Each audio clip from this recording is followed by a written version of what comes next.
Hello everyone, this is again Karin Swart from Jesus to My Rescue Ministries. What an honor to be visiting again with you today. I want to start off today by reading to us from the book of Matthew in the Bible, and it is specifically verse 22. The eye is the lamp of the body. If your eyes are healthy, your whole body will be full of light. The part that I want to focus on in this verse is the first part that says, the eye is the lamp of the body. And I have been thinking about this for about a week now. And I want to challenge all of us listening to this message today. We are so caught up in our own things. You know, when I go to the station, we are currently living in Argentina, and so many people are using the train, the subway, the buses.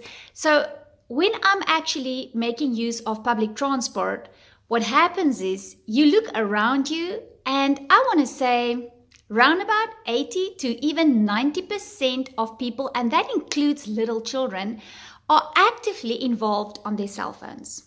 Some kind of electronics, maybe a book that they read, but they are involved in their own little space, and hence it excludes the people around them. Now, I am not necessarily saying that that is bad. I'm not saying that you shouldn't be on your cell phone, that you shouldn't be typing an email. I do those things myself. But in the last couple of weeks, I have been noticing that this trend is actually on the increase.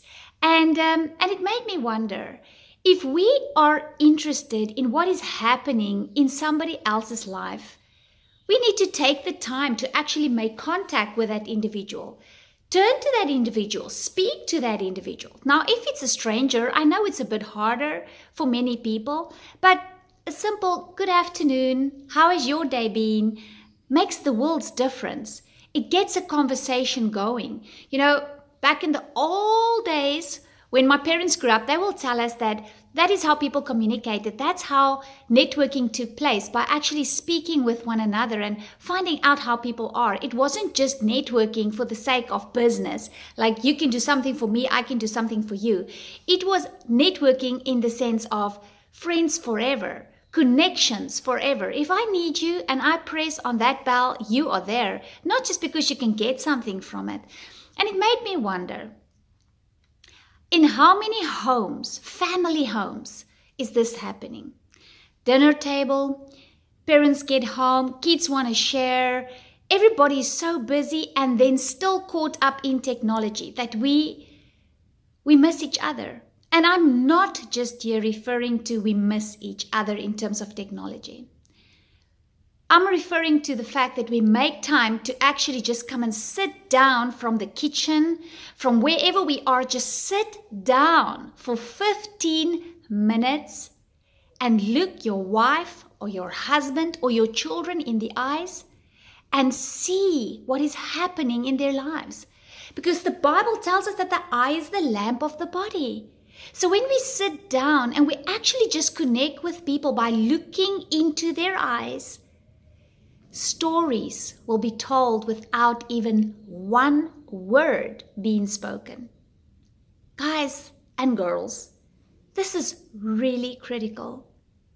So many times we tend to be busy with our own things and we say, okay, I'm listening to you, I'm listening, continue, but I have no eye contact. And I want to tell you, we allow Satan to come and steal very precious moments from us.